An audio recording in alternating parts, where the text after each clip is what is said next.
آپ تشریف لاتے تو عبد المطلب آپ کو اپنے پاس بٹھاتے، آپ کو اپنے ساتھ کھلاتے۔ بہت زیادہ عمر والے ایک صحابی حید رضی اللہ تعالیٰ عنہ کہتے ہیں کہ میں ایک مرتبہ اسلام سے پہلے جاہلیت کے زمانے میں حج کے لیے مکہ معظمہ گیا، وہاں بیت اللہ کا طواف کر رہا تھا۔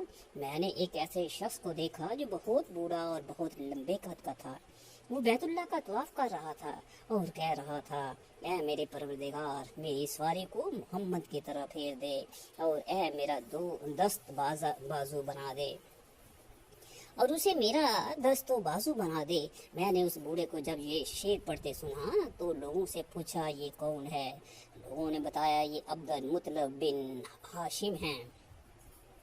انہوں نے اپنے پوتے کو اپنے ایک اونٹ کی تلاش میں بھیجا۔ وہ اونٹ گم ہو گیا ہے، اور وہ پوتا ایسا ہے جب بھی کسی گمشدہ چیز کی تلاش میں بھیجا جاتا ہے تو وہ چیز لے کر ہی آتا ہے۔ پوتے سے پہلے یہ اپنے بیٹوں کو اس اونٹ کی تلاش میں بھیج چکے ہیں، لیکن وہ ناکام لوٹ آئے ہیں۔ اب چونکہ پوتے کو گئے ہوئے دیر ہو گئی ہے، اس لیے پریشان ہیں اور وہ دعا مانگ رہے ہیں۔ تھوڑی ہی دیر گزری تھی کہ میں نے دیکھا کہ آپ صلی اللہ علیہ وآلہ وسلم اونٹ کو لیے تشریف لا رہے ہیں۔ عبد المطلب نے آپ کو دیکھ کر کہا، میرے بیٹے، میں تمہارے لیے اس قدر فکر مند ہو گیا تھا کہ شاید اس کا اثر کبھی میرے دل سے نہ جائے۔ عبد المطلب کی بیوی کا نام رقیہ بنت ابو سیفی تھا۔ وہ کہتی ہیں قریش کئی سال سے سخت قحط سالی کا شکار تھے، بارشیں بالکل بند تھیں، سب لوگ پریشان تھے۔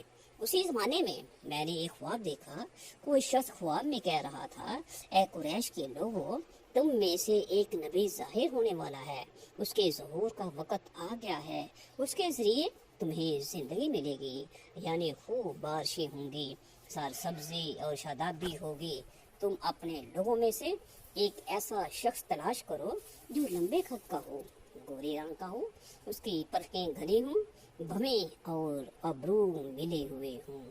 وہ شخص اپنی تمام اولاد کے ساتھ نکلے اور ہم میں سے ہر خاندان کا ایک آدمی نکلے، سب پاک صاف ہوں اور خوشبو لگائیں، وہ حجر اسود کو بوسہ دیں، پھر سب جبلِ ابو قیس پر چڑھ جائیں، پھر وہ شخص جس کا حلیہ بتایا گیا ہے آگے بڑھے اور بارش کی دعا مانگے، اور ہم سب آمین کہیں تو بارش ہو جائے گی۔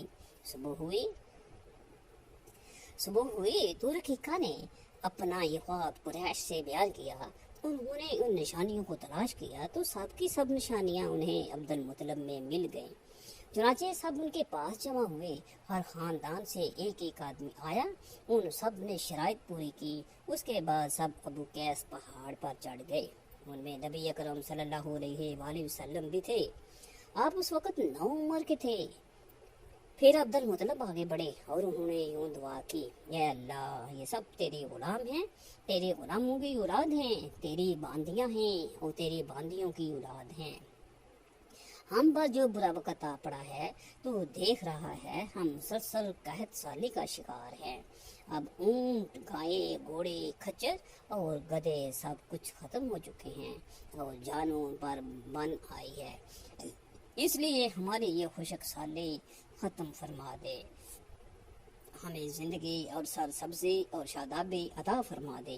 ابھی یہ دعا مانگ ہی رہے تھے کہ بارش شروع ہو گئی، وادیاں پانی سے بھر گئیں، لیکن اس بارش میں ایک بہت عجیب بات ہوئی، اور وہ عجیب بات یہ تھی کہ قریش کو یہ سرابی ضرور حاصل ہوئی، مگر یہ بارش قبیلہ قیس اور قبیلہ مضر کی قریبی بستیوں میں بالکل نہ ہوئی۔